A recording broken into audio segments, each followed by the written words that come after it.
Lines 21 to 28, poem Dover Beach.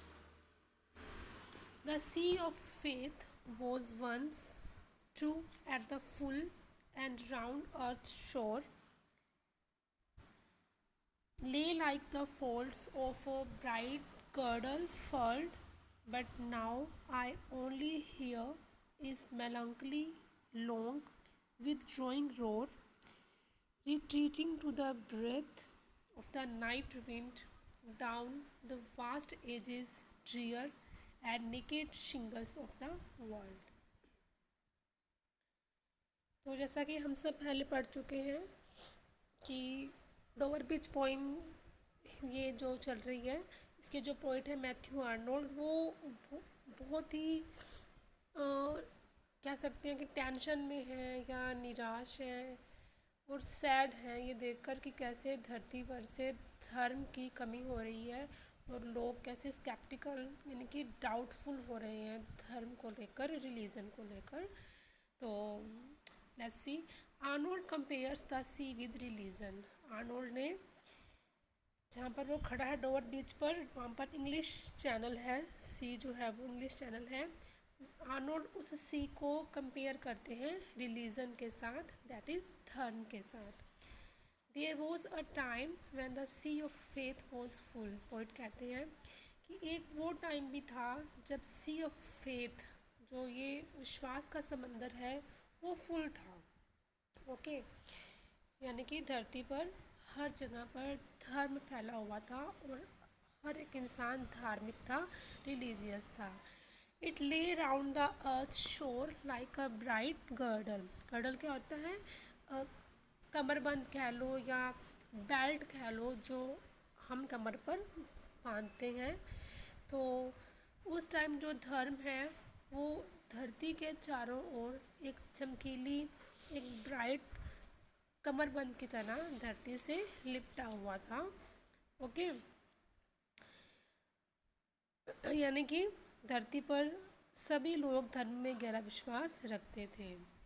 The poet means to say that people all over the world then had a deep faith in religion.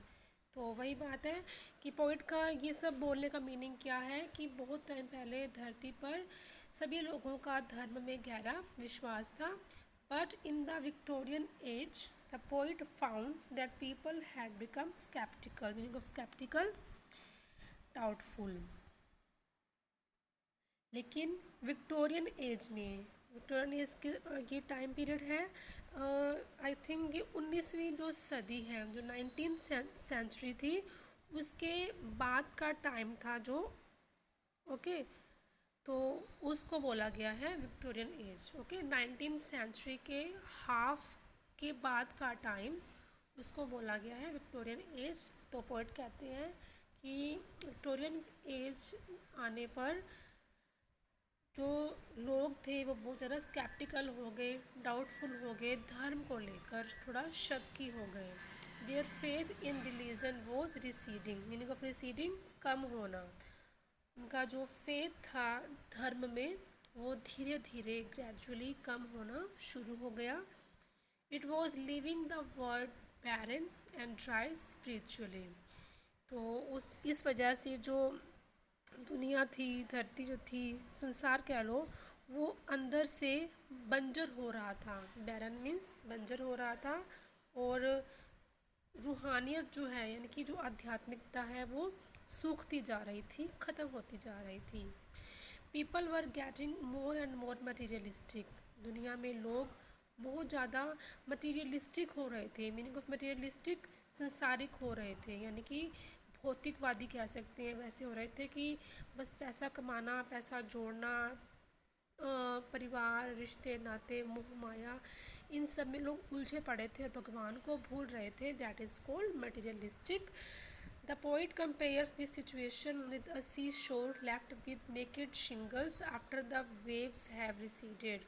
Poet ने इस situation को compare किया है कि जिस तरह से जब सी शोर पर यानी कि समंदर का किनारा, सी शोर मीन समंदर का किनारा, कि जब सी वेव्स समंदर के किनारे से पीछे हटती हैं, रिसीड यानी कि पीछे हटती हैं, तो वो कैसे जो बेकार पत्थर होते हैं, कंकर होते हैं, शिंगल्स होते हैं, उनको सी शोर पर फेंक देती हैं और सी शोर पर लहरें हट जाती हैं और सिर्फ फालतू के बेकार कंकर ही बिखरे पड़े रह जाते हैं।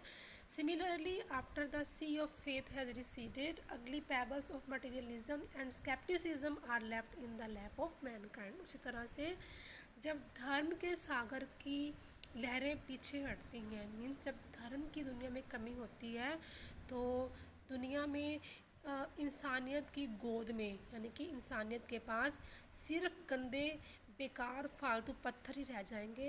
पत्थर कौन से? मटेरियलिज्म के और स्केप्टिसिज्म के, यानी कि भौतिकवाद के और शक के। यानी कि जब धर्म की कमी होगी दुनिया में तो लोग बहुत ज़्यादा मटेरियलिस्टिक हो जाएंगे और स्केप्टिक हो जाएंगे। Okay, so that's it for today. बाकी हम कल कंटिन्यू करेंगे।